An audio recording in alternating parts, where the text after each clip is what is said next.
여러분 안녕하세요. 고려 전기의 대외관계에 대해서 이번 시간에 알아볼 건데요. 오늘 수업은 선생님이 진행을 하도록 할게요. 지난 시간에 고려의 체제 정비 과정까지 우리가 살펴봤는데, 자, 오늘은 고려 전기의 다른 나라와의 관계들, 어떻게 다른 나라들과 교류를 하였는가에 대한 여러 가지 모습들을 살펴보도록 하겠습니다. 먼저 학습 목표를 보도록 할게요. 첫 번째는 대외 관계에 있어서 거란과 여진과의 관계를 우리가 알 수 있어야 될 것 같고요. 두 번째는 고려가 여러 나라와 활발히 교류하였었던 그런 여러 가지 자료라든지 그런 모습들도 우리가 살펴볼 수 있는 시간이 될 것 같습니다. 자, 첫 번째, 동아시아의 국제 정세에 대해서 한번 살펴보도록 할게요. 동아시아라고 하면 우리가 어느 나라인지 선생님과 등교 수업 시간에 설명을 한 적이 있었을 거예요. 우리나라하고 굉장히 밀접한 연관성이 많은 우리 나라들을 살펴볼 수가 있는데, 동아시아의 당시의 국제 정세, 10세기에서 12세기까지의 국제 정세에 대해서 한번 살펴보면은, 10세기 중반에는 송나라, 거란, 고려가 통일 왕조를 형성했고, 특히 송과 고려는 친선 관계를 맺었으며 거란과는 견제하고 있었다라고 하는 모습을 살펴볼 수가 있어요. 송나라 이전에 당나라가 있었죠. 당나라가 907년도에 멸망한 이후에 중국에서는 50년간 5대 10국이라고 불리는 혼란기가 이어지고 있었던 시기입니다. 이때 중국의 북방 지역에서 거란이 요나라를 세우고 중국을 압박할 정도로 성장을 하였는데, 한반도에서는 신라의 분열로 인해서 후삼국이 성립되고 각기 중국의 여러 나라와 외교 관계를 맺으면서 경쟁하였던 시기입니다. 자, 이후에 여러분들이 잘 알고 있다시피 고려를 건국한 태조 왕건이 후삼국을 통일을 했고, 거란에 멸망한 발해의 유민까지 흡수해서 민족의 재통일을 이루었었죠. 그리고 중국에서는 조광윤이 송나라를 건국했고요. 5대 10국의 혼란을 끝내고 통일을 이룩하였던 시기입니다.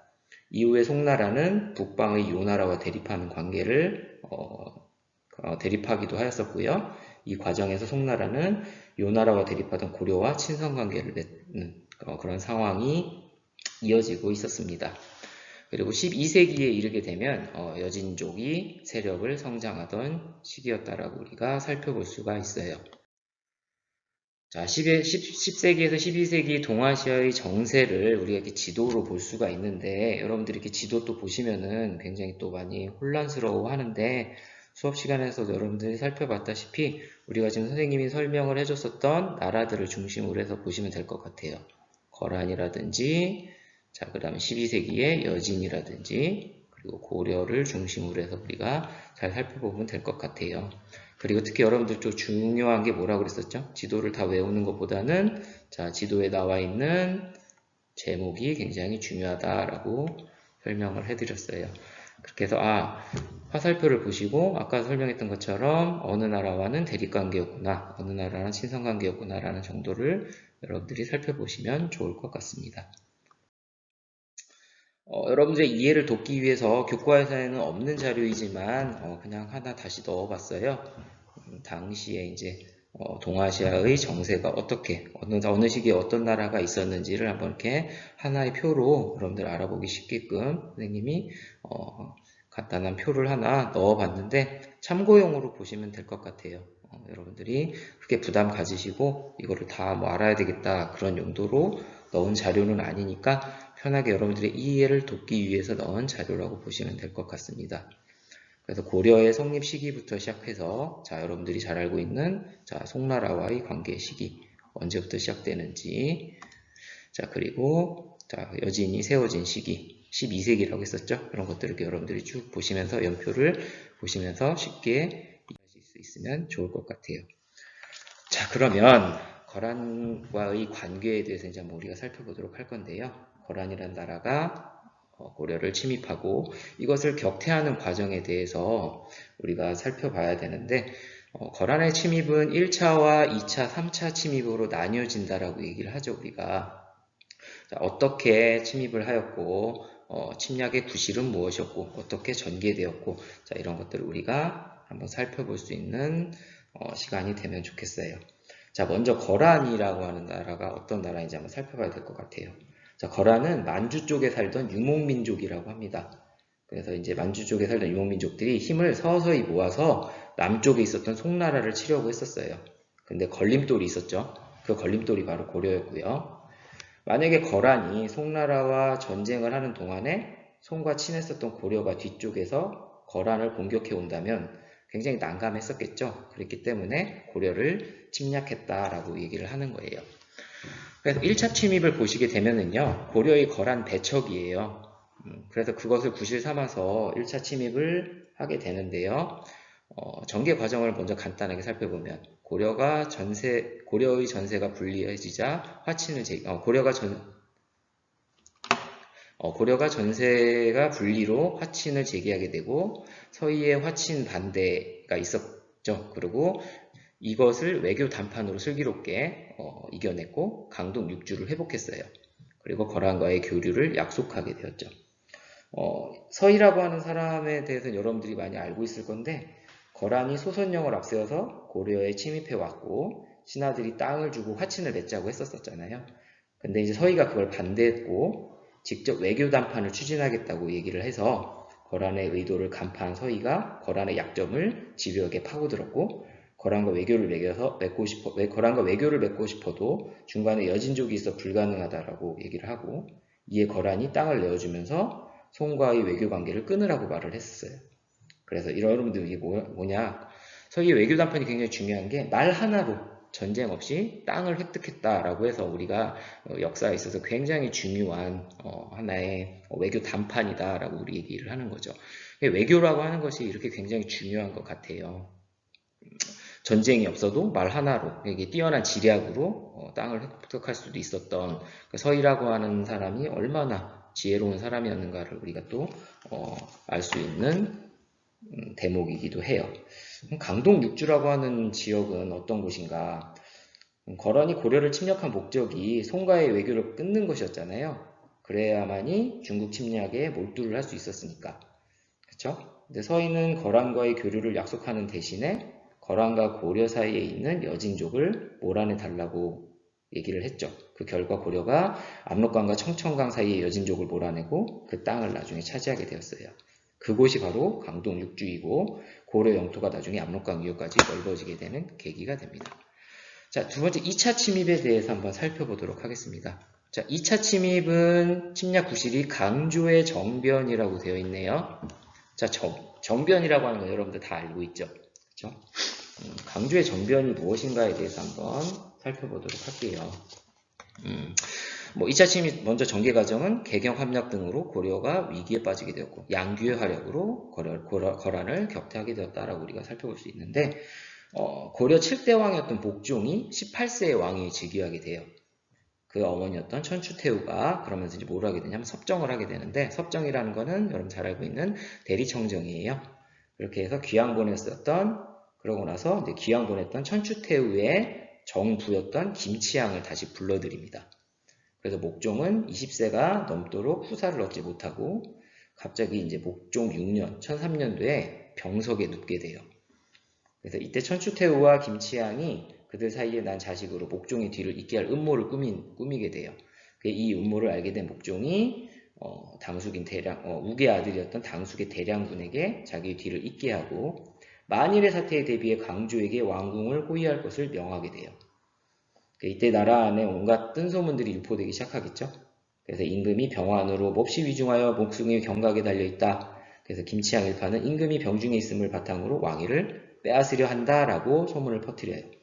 그러던 중에 이번에는 목종이 죽었다는 헛소문이 돌게 되고 그렇게 되자 강조는 김치향 일파를 몰아내고 목종의 뜻대로 대량군을 임금의 자리에 앉히려고 합니다.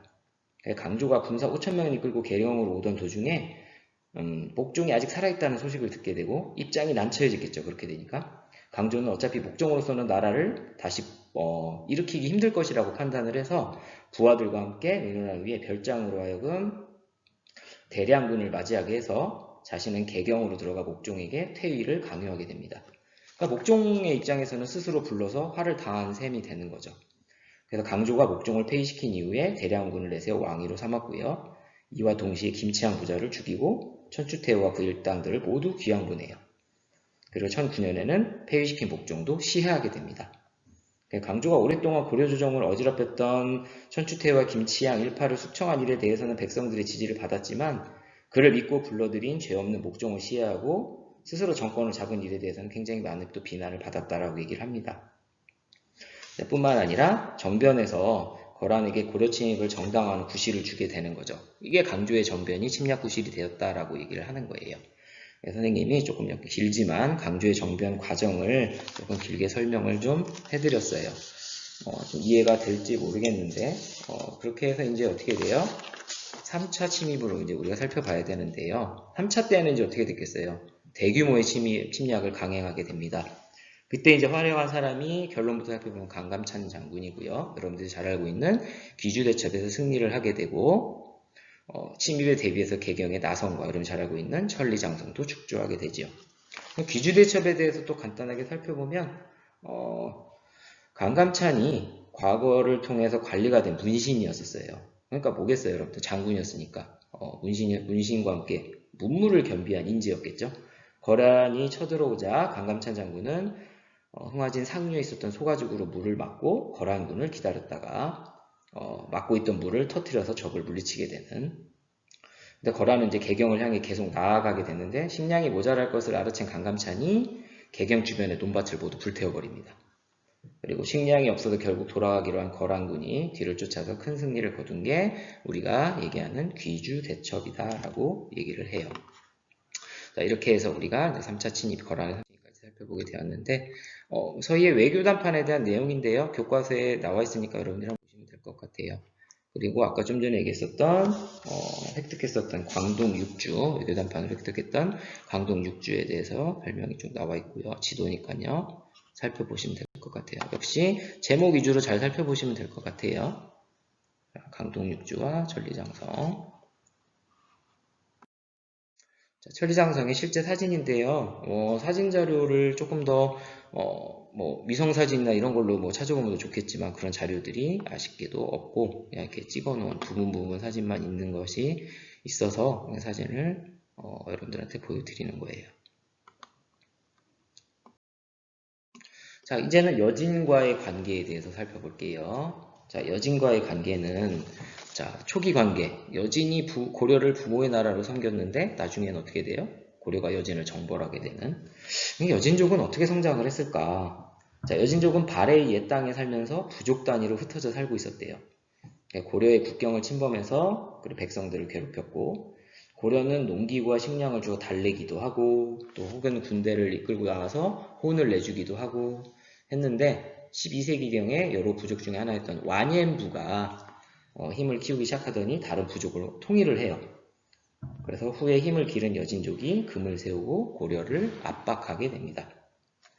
자, 그렇게 돼서 이제 뭐예요? 여기 나와 있는 것처럼 12세기 여진이 완颜부를 중심으로 강성하게 되고 고려의 국경을 침략하게 되었다라고 설명을 하는 거죠. 그리고 여진이 어떻게 정벌되어 가는가? 자, 숙종 때 자, 윤관이 별무반을 조직합니다. 자, 별무반 여러분들 많이 들어봤죠? 그렇죠? 여진을 정벌하기 위해 만든 건데요. 별무반은 말을 타는 신기군을 중심으로 걸어서 이동하는 신보군, 보자는 걸음보자겠죠? 승려들로 구성된 항마군으로 나뉘어져 있었습니다. 이들은 윤관과 함께 여진족의 본거지로 쳐들어가서 여진족을 물러치고 9개의 성, 동북 구성을 축조하게 되는 거예요. 자, 그리고 나중에 여진의 요청과 방비의 어려움으로 동북 구성을 반환하기도 하는데요. 자, 이거는 척경 입비도라고 하는 그림이에요. 척경 입비도는 윤관을 비롯한 고려군이 여진을 물리치고 국경에 고려 영표임을 알리는 비석을 세우는 장면이 나와 있어요. 자, 여기 보면은 비석을 세우는 장면이 이렇게 나오죠. 그쵸? 이거 지워지는 화면이니까 유명한 그림에다가 낙서했다고 오해 안 하셔도 됩니다. 자, 그럼 여진이 어떻게 성장하게 되고 여진과의 관계는 어떻게 변화되는지 또 살펴보겠습니다. 자, 여진이 만든 나라가 금나라예요. 금나라를 건국하게 되고 거란을 멸망시키고 송을 내몰고 중국 화베이 지방을 차지하게 돼요. 그리고 고려의 4대 관계를 요구하게 되는데, 자, 우리 교과서에 보면 사례가 하나 사료가 나와 있죠. 사료에 보면은, 자, 고려사 기록으로 본 고려와 여진금의 관계 변화. 그래서 현종 2년, 예종 12년, 인종 4년에 걸쳐서 자, 어떻게 변화가 나타나는지에 대해서 쭉 나와 있어요. 여러분들이 쭉 읽어보시면은 어떻게 변화되어 가는지를 쉽게 이해할 수 있을 것 같아서 한번 읽어보시는 걸로 넘어가도록 할게요. 자, 그 다음에 이제 우리가 살펴봐야 되는 게 활발한 대외교류 관계입니다. 자, 여러분들 지도만 딱 봐도 굉장히 답답할 것 같아요. 아, 이것도 외워야 되는 거 되게 많은데, 그쵸? 이제 어떤 물품들을 교류를 하였고, 어느 나라들과 어떤 관계를 맺었는가에 대해서 우리가 한번 살펴보도록 하겠습니다. 그러니까 여러분들 딱 쭉 보시면 알겠지만, 주로 이제, 교류를 했었던 나라들이, 거란도 있고, 여진도 있고, 송도 있고, 일본도 있고, 자, 또 주목해야 되는 게 아라비아 상인들도 있었어요. 아라비아 상인이라고 하면 여러분들 뭐 생소할 수도 있고 또 많이 들어봤을 수도 있는데 말 그대로 아라비아면은 지금의 중동 지방, 뭐 이라크 쪽 여러분들이 잘 알고 있는 그쪽 지역이라고 생각하시면 될 것 같아요. 그래서 이제 여러분들 이제 주요 내용들은 여기 어느 나라를 중심으로 해서 자 거란과 그 다음에 송나라와 그 다음에 아라비아 그 다음에 일본을 중심으로 해서 교육 물품들이 이렇게 쭉 나와 있네요. 그럼 과연 이제 얘네들이 무슨 물품들을 교육을 했는가를 또 한번 살펴보면은요. 거란 같은 경우에는 거란치 및 격퇴 위에 외교 관계를 체결했다고 했었죠. 그래서 수출품으로는 농기구와 곡식, 수입품으로는 은과 모피. 그러니까 여러분들이요, 이 수출품과 수입품을 공부를 하실 때 그 지역들을 한번 잘 살펴보시면 좋을 것 같아요. 그리고 그 나라의 문화, 그럼 어떠한 물품들이 필요하였는지 여러분들이 공부를 하실 때 조금 더 이해하기 쉽지 않을까 생각이 들어요. 그리고 양국 간 사신도 파견을 했고요. 일본과의 관계에서는 수출은 인삼, 서적, 수입은 수훈과 황. 수훈 여러분들 잘 아실지 모르겠는데 수훈이 뭔지 다 아시죠? 지금은 안 쓰이지만 과거에 이제 체운계 질 때 수훈을 많이 활용을 했었는데 이 당시에 수훈은요. 고려가 아무래도 불교 국가였다 보니까 불상이라든지 종이라든지 이런 데 수훈을 활용을 했다라고 알려져 있습니다. 그 송나라와는 가장 활발하게 교류를 했고요. 그리고 경제적 문화적 신뢰를 추구했고 아라비아 상인들은 국제무역항인 자 병란도라고 하는 곳을 통해서 자, 또 무역항이 하나 또 등장을 했어요. 병란도 병란도를 통해 개경을 왕래하였고 은과 향료를 판매했대요. 자 향료로 하면 여러분들 모르겠어요. 여기도 나와 있지만 향신료라고 생각하시면 되겠죠. 그렇죠? 여기는 이쪽 중동지방 하면 제일 먼저 떠오르는 향료 맨날 얘기하면 뭐 카레 많이 얘기하는데요. 카레가 거의 뭐 향료의 뭐 복합체라고 보시면 돼요.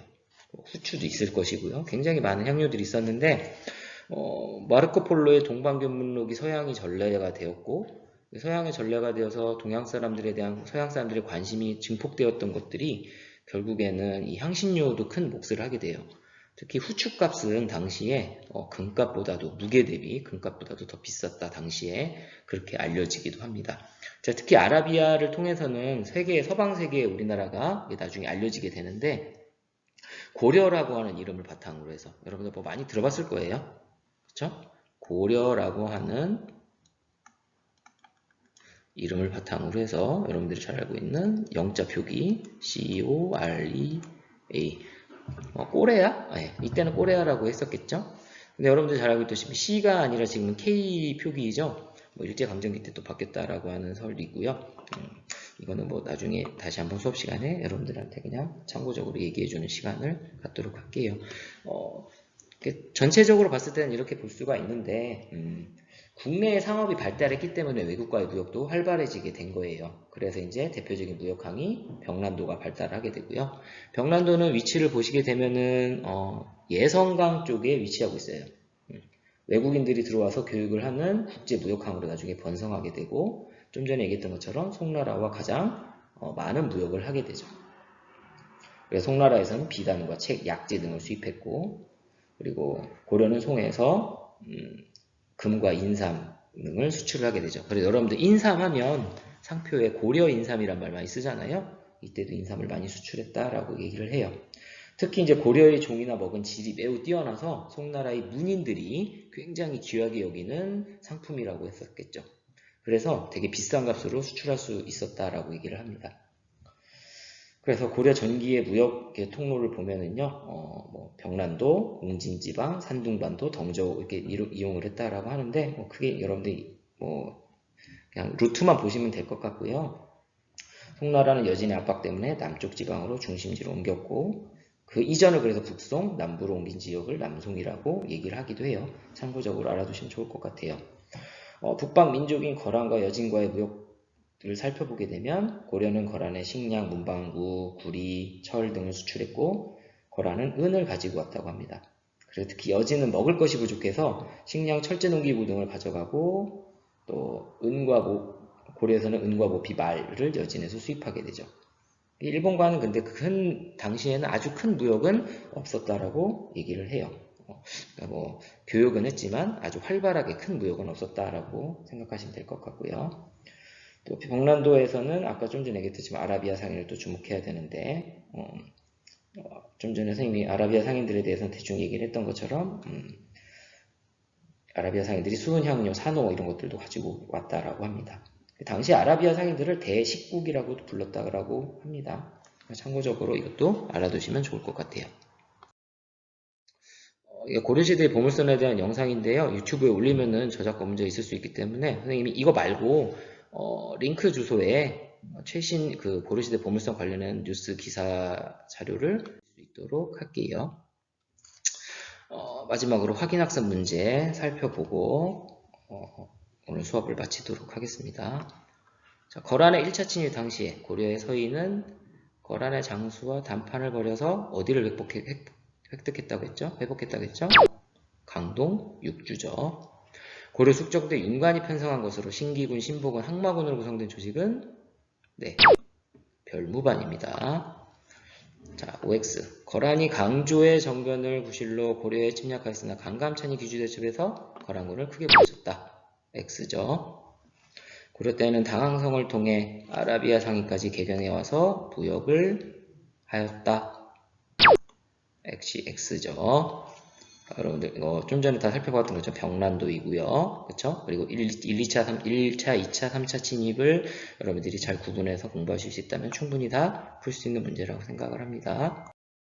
자, 오늘 이렇게 해서 고려 전기의 대외 관계에 대해서 살펴봤고요.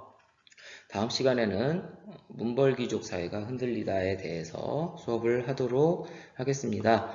짧은 시간이지만 선생님이 최대한 요점을 얘기하려고 했는데 여러분들 오늘은 최대한 시간 많이 안 늘리려고 선생님이 핵심적인 내용만 얘기하려고 수업을 했어요. 다음 시간 수업도 열심히 들으시고요. 등교 수업 시간에 만나겠습니다. 수고하셨습니다.